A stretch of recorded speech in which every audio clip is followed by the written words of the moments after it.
சுதந்திரத்தை முன்னிட்டு நம்முடைய வரலாறுகளை மதரசாவுடைய ஆசிரியர் அவர்கள் சிறிது நேரம் உரையாற்றுவார்கள்.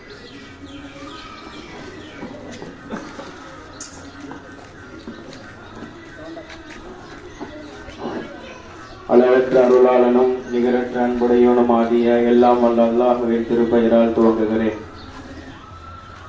அன்பிற்குரிய பெருமக்களே, நாம் இந்த இந்திய சுதந்திர திருநாட்டிலே 78வது சுதந்திர தினத்தை கொடியேற்றி நாம் மகிழ்ந்திருக்கிறோம். அல்ஹம்துலில்லாஹ் தும் அல்ஹம்துலில்லாஹ்.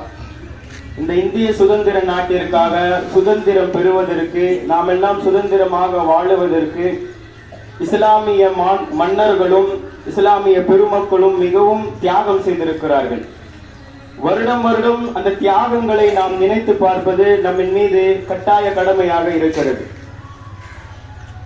உலகத்திலே இந்த இந்திய மண்ணிலே முதலாக ஆங்கிலேயர்கள் வியாபாரம் நோக்கத்திற்காக காலடி எடுத்து வைத்தார்கள்.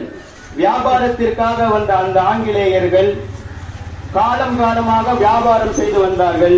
சிறிது காலங்கள் கழித்து அவர்கள் இந்த நாட்டிற்கு அகதிகளாக வந்த அவர்கள் நாட்டை ஆள வேண்டும் என்ற ஒரு தீய எண்ணத்தை அவர்களுக்குள்ளாக விதைத்துக் கொண்டார்கள்.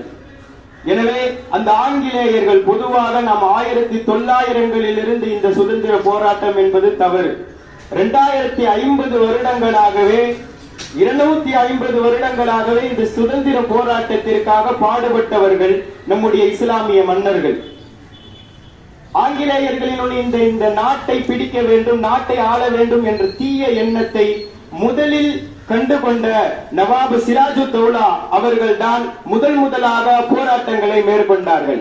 ஆங்கிலேயர்களை எதிர்த்து களம் இறங்கி அவர்களை எதிர்த்து போரிட்டார்கள். முதலாக அவர்கள் ஆங்கிலேயர்களை எதிர்த்து போரிட்டதில் பிளாஸ்டிக் போர் என்ற போர் மிகவும் பிரத்யேகமானது. அந்த போரிலே ஆங்கிலேயர்கள் ஒரு சிறைச்சாலையை ஏற்பாடு செய்து வைத்திருந்தார்கள். நாம் இந்தியர்களை போரிட்டு இந்தியர்களை கைது செய்து இந்த சிறைச்சாலையில் அடைக்க வேண்டும் என்று ஆங்கிலேயர்கள் இந்தியர்களை அடைப்பதற்காக ஒரு சிறைச்சாலையை அவர்கள் கட்டி வைத்திருந்தார்கள். ஆனால் நவாப் சிராஜுத்தௌலா அவர்களின் வீர தீரமான செயல் என்னவென்றால், எந்த சிறைச்சாலை இந்தியர்களுக்காக கட்டப்பட்டதோ, இந்தியர்கள் சிறை கைதிகளாக அடைக்கப்படுவதற்கு கட்டப்பட்டதோ அதே சிறையிலே ஆங்கிலேயர்களை அடைத்தார்கள் நவாப் சிராஜுத்தௌலா. இது போன்ற நவாப் சிராஜுத்தௌலா அவர்கள் தான் முதலாக இந்திய போராட்ட சுதந்திர போராட்ட வீரர்களாக நாம் பார்க்க முடிகிறது.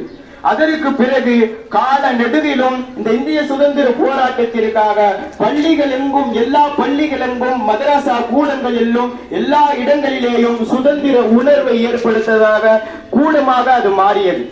எல்லா இடங்களிலேயும் ஜும்மா மேடைகள் எல்லாம் சுதந்திர உணர்வை மக்களுக்கு ஏற்படுத்தினார்கள் நம்முடைய இஸ்லாமிய உலமா பெருமக்கள். இது மட்டுமல்லாமல் எத்தனையோ தியாகங்களை நம்முடைய பெருமக்கள் செய்திருக்கிறார்கள், உயிரை தியாகங்கள் செய்திருக்கிறார்கள். ஹைதர் அலி போன்ற பெரும் மாமன்னர்கள் எல்லாம் ஆங்கிலேயர்களை எதிர்த்து முதலாம் மைசூர் போர், இரண்டாம் மைசூர் போர் என்று களமிறங்கு போர்களை மேற்கொண்டு இந்த இந்திய ஆங்கிலேயர்களை எதிர்த்து போரிட்டார்கள். வஉசி அவர்களுக்கு, வஉசி சிதம்பரம் பிள்ளைக்கு கப்பலை வாங்கி கொடுத்ததும் ஒரு இஸ்லாமிய பீர் முகமது என்று சொல்லக்கூடிய பக்கீர் பீர் முகமது என்பவர்கள். நேதாஜிக்கு அந்த ராணுவ படைக்கு உதவியர்களும், 1 கோடி ரூபாய் கொடுத்த உதவியர்களும் நமது ஹபீபு முகமது என்ற இஸ்லாமியர்கள். நாம் இப்போது ஏற்றி இருக்கிறோமே இந்த மூவண்ண சுதந்திர கொடியை வடிவமைத்தது சுரையா என்ற ஒரு இஸ்லாமிய பெண்.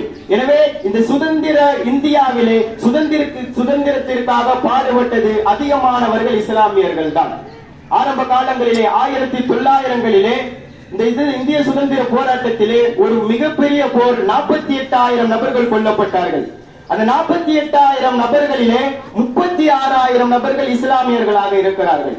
இஸ்லாமிய தியாகிகளினுடைய அவர்களின் பெயர்களை எல்லாம் இன்றும் டெல்லியிலே உள்ள இந்தியா கேட்டிலே பதிவு செய்யப்பட்டிருக்கிறது. கொடூரமாக அனைவர்களும் கொல்லப்பட்டார்கள்.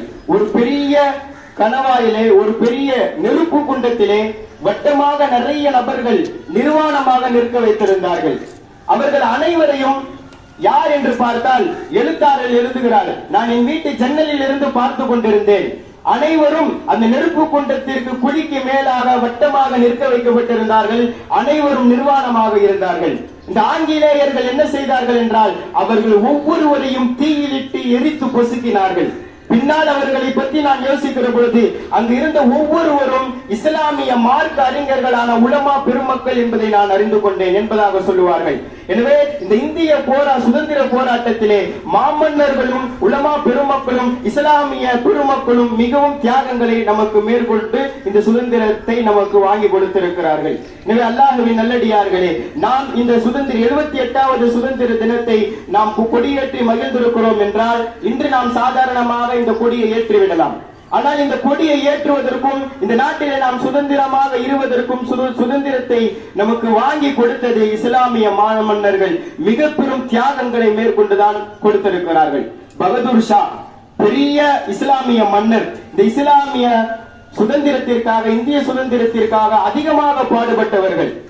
பகதூர் ஷா அவர்கள் ஒரு நாள் சிறையிலே அடைக்கப்படுகிறார்கள், பிணை கைதியாக. அப்போது அடைக்கப்பட்டதும் காலை உணவாக ஒரு தட்டிலே வருகிறது. நம்ம கேள்விப்பட்ட சம்பவம் தான். காலை உணவை அந்த இக்சன் என்பவர் திறந்து பார்க்கிறார். துணியை வைத்து மூடி இருந்தார். அந்த காலை உணவை திறந்து பார்த்தார். பகதூர் ஷா தன்னுடைய 2 மகனின் தலைகளை பார்க்கிறார். பெரும் பெரும் தியாகங்களை, நம்முடைய குழந்தைகளை இருந்து, உயிரை இழந்து அனைத்தையும் தியாகம் செய்து நமக்கு சுதந்திரத்தை வாங்கி கொடுத்திருக்கிறார்கள். எனவே இஸ்லாமிய பெருமக்களே, நாம் இந்த 78வது சுதந்திர தினத்தை நாம் மூவண்ண கொடியை ஏற்றி நாம் இஸ்லாமிய மாமன்னர்களின் தியாகங்களை நினைத்து பார்ப்போம். அவர்களின்படி நாமும் இந்த தேச பற்றோடு இஸ்லாமிய இந்த இந்திய திருநாட்டிலே இந்துக்கள், கிறிஸ்டின்கள், முஸ்லிம்கள் என்ற வேறுபாடு இல்லாமல் அனைவரிடமும் சமத்துவமாக சமநிலையிலே அனைவரோடும் பழகுவதற்கு எல்லாம் வல்ல இறைவன் தௌஃபீக் செய்வானாக. ஆமீன். வாஹிரு தஅவானா அல்ஹம்துலில்லாஹி ரப்பில் ஆலமீன். அஸ்ஸலாமு அலைக்கும் வரஹ்மத்துல்லாஹி வபரகாத்துஹு.